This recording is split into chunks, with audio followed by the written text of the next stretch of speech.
talk about the look and the feel, Mike, because it's set in the 90s. I obviously remember that very, very well. I mean, you know, you guys are playing teenagers. I was a student in my 20s then. So all the music, you know, I absolutely identify with.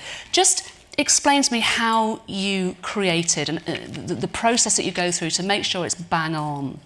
Well, no, first of all, the 90s is a real gift, you know, for any director to sort of feel, you know, in the music. So there's already a wealth and a basis there to feel from. But there's been some brilliant films in Northern Ireland about the Troubles and about this side, but sometimes I feel it's been one-sided. Okay.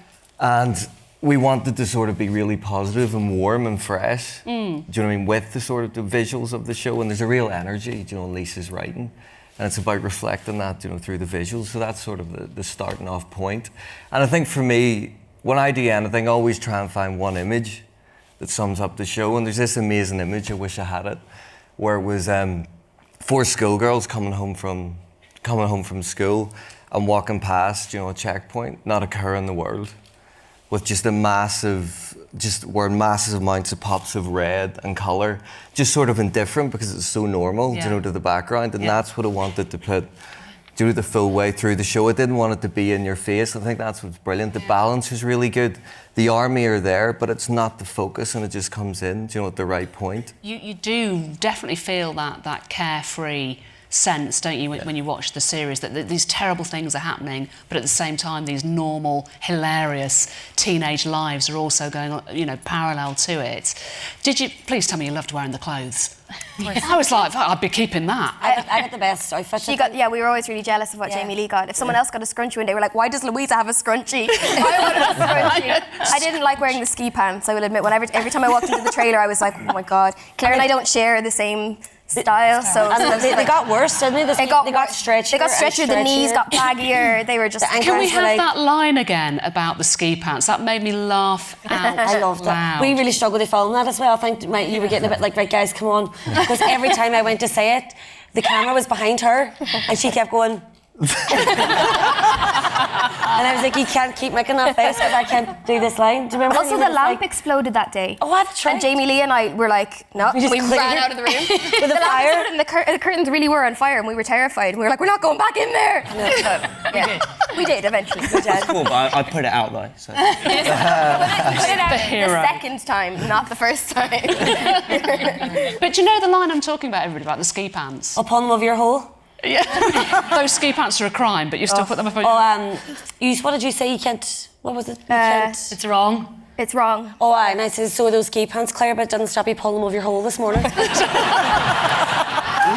that. I'm going to be using that all the time. Now, interestingly, Lisa, you spend a lot of time on set, and I was really surprised to hear that because I thought that writers weren't welcome on sets, but you're always there. Why? I mean, does that not just drive you fucking nuts, Mike? No, because I see it as an asset. Do you know what I mean? Lisa lived that sort of life, and it's a direct line, do you know, on set, do you know, all the time. Also, I've known Lisa for 10 years, and I think we have similar tastes, and I understand, do you know what I mean, her sense of humour, so we've already got that sort of past, do you know, history. So on set, it was just never an issue, do you know, at all. I think every job you do, I think for me it's about figuring out the dynamic in the room and what's going to make the best show. So set aside ego at the door, director has to do this or whatever, it's what makes the best show. Now, I'm very interested to hear this because I'm slightly obsessed about how people find the best way to work within a team. So you were saying earlier on that it's really important to you that you're collaborative. Just take me through and take us through a little bit how you choose to work to get the best, all of you, to get the best out of each other. What do you do? Well, I think to me at the very beginning, it's just being extremely honest and having an honest conversation. So at the very beginning, it's just how are we going to work, do you know, on set? Yeah. It's just that simple. And then once you get that out of the way at the beginning, you never need to talk about it. Yeah, because I remember at the start saying to Mike, because we'd never worked, we know each other a long time, but we never worked together, and I said, you know, I'll probably be beside you at the monitor. And he's like, that's absolutely fine. And then when I wasn't beside him at the monitor, he was like, where's Lisa? Lisa needs to be over. So I've created this thing now that, you know, but it was like nearly my worries, I had nothing to worry about. It was the opposite. Mike wanted me involved more and wanted my opinion on it. everything, and I think that's because he wants, you know, it's just more efficient as well, and he wants the best show, and yeah. It takes too long. People, if you're Well, I've seen the chip shop order. No, but if you're a video village and you have to shout cut and wait for a note, the energy's died. Do you know what I mean? And you want to get to go again, so you just want to get the notes out really quick. Yeah. So do you get more takes? So you guys have got a bit of a shorthand going on anyway. You've known each other for a long time. You're very collaborative. In terms of the cast, how did you approach telling the bosses basically how you like to work? So, Louisa, did you have any particular notes? No. I don't think we had a conversation about how we work at all. Now's the time. We just work. We were just so grateful to have the job. We were like, yeah. Anything goes. Yeah. We were convinced the whole time we were going to get fired. It's true. We were just so sure of it. And the last day we went to McDonald's drive-thru, the driver took us back, and we were like, lads, we didn't get fired. We finished it. We did it. We were just really happy. So we were fine. But I think that they all have their like Louisa's thing is to see how far she can push what ridiculous stuff she's doing in the background, and it's like, Lisa, can I stick the lollipop on my eye? Can you ask that? And you're like, no, Louisa, because that, you know, she's always seeing how she can be funny in every single second of it. So, and I think they all have their own thing their own approach to, you know. And that was what was great about working together as well, because obviously doing comedy, the more we got to know each other, you can sort of guess what's going on behind you. And sort of know that vibe, which is brilliant. That's a good point. Did you guys all know each other before this series? No. You got such a great energy, genuinely, because obviously I've met you before, you know, in the green room as well, but you're very comfortable with each other. You clearly like each other. Did you do any work beforehand in terms of that sort of bonding? I think that we had a very long audition process, and I think we all wanted the job so much that you're sort of in this vulnerable situation together. So when we started the job, we were so supportive of each other, and obviously it's a real experience and journey to go on. So we did become best friends naturally, and we're all living in these apartments together, so it was really like, you'd film like 14, 15 hours a day, and then we'd go back and have wine and chat and stuff. We spent an insane amount of time together. I know. Thankfully we still do. Like, I think it doesn't go a day without one of us talking to the other. Like, group chat and everything. Yeah. So you're working together 14-hour film days, because we know they're very, very long days. Then you're going back to the apartment, you're all living together. No, well, we had our own apartments, but you had your own the same block. Yeah. But we would. Do you not just get sick of each other? I mean, No, because we're all so funny. We're all so great. We're all class. We're all so class. It's so great to be around all our class. We're so humble and we're all very different. Just tell me what appealed to each of you about the character that you play. So, Saoirse, what really inspired you? I loved the selfishness of Erin and just how completely self-absorbed she was. I just loved the fact that Erin's intentions were never executed fully or the way she wanted it to be, but she still had this romantic idea of herself that she was so class and so smart. And even though her friends are always right around her, she just can never say sorry, never accept that they were right. And that really rang so true to me. I wouldn't say I was as selfish or self-absorbed growing up, but there definitely was moments where I thought my parents were trying to ruin my life and no one understood how amazing I was. And then obviously I grew up and now I'm really, really nice person. Jamie Lee, how about you? I just sort of loved the feistiness of Michelle and that she just really didn't give. Are we allowed to swear? Didn't give a fuck about anything, and just sort of. I just sort of love that she obviously has all these friends that are quite different to her, but I think she likes feeling like she's like the cool one in the group, and like, do you know, she's sort of like leading the.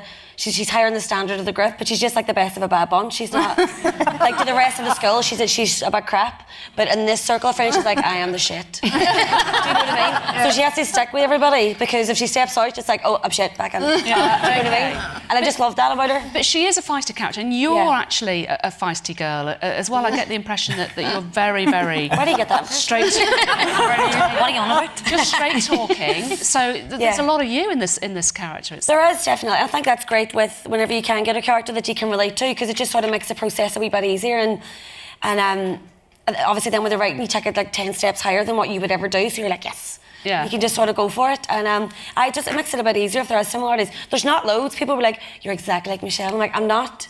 She's mental. I'm not that." You're exactly like Michelle. Yeah. People do. They're like, "You're so Michelle." I'm like, "No, I'm fucking not." Nicola, are you like your character? I don't think I'm like Claire, no. I think they think I'm a massive... I'm a bit of a nerd anyway, but not in the way Claire is. I wasn't like... You're the most different to your character, I think I'm the most different, yeah. Really? Yeah. Both of us are probably quite different to our characters, but I really love that as an actor where you can totally just get rid of yourself and try and just get in this. And Claire was so well written that you read a couple of lines of script, I was like, I know exactly who it is. I knew who my Claire Devlin was in school. And like, it's just so much fun, but it's like, it takes a lot of energy to be her because she's shitting herself the whole time. She's just like, you know, like, so I just feel like, you come up, you're like, I'm so tired. I've been doing that all day.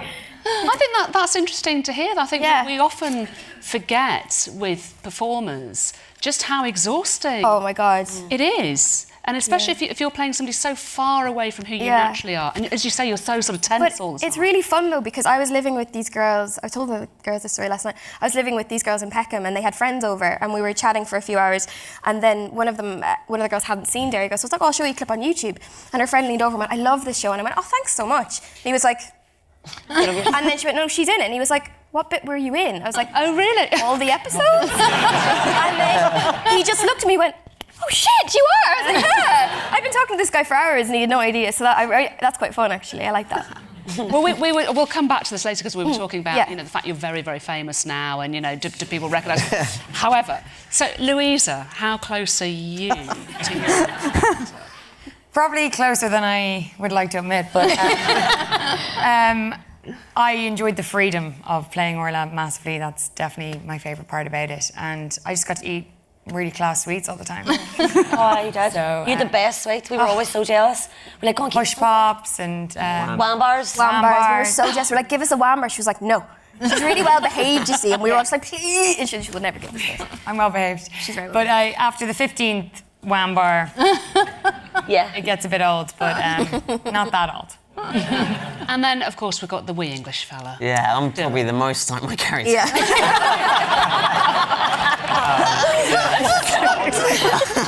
So yeah, I think what I love about James is that I like the arc he has of he is very vulnerable and all that, but the girls do toughen him up and he does bite back sometimes, not very well, because the girls shut him down, but he's trying. Is it like that on set for you? Because you've got some very strong women here. Yeah, they're all really big personalities, so yeah, I just listen. I've got to be honest. He went and got us all breakfast in Starbucks this morning and brought it back to the hotel. He's well trained. We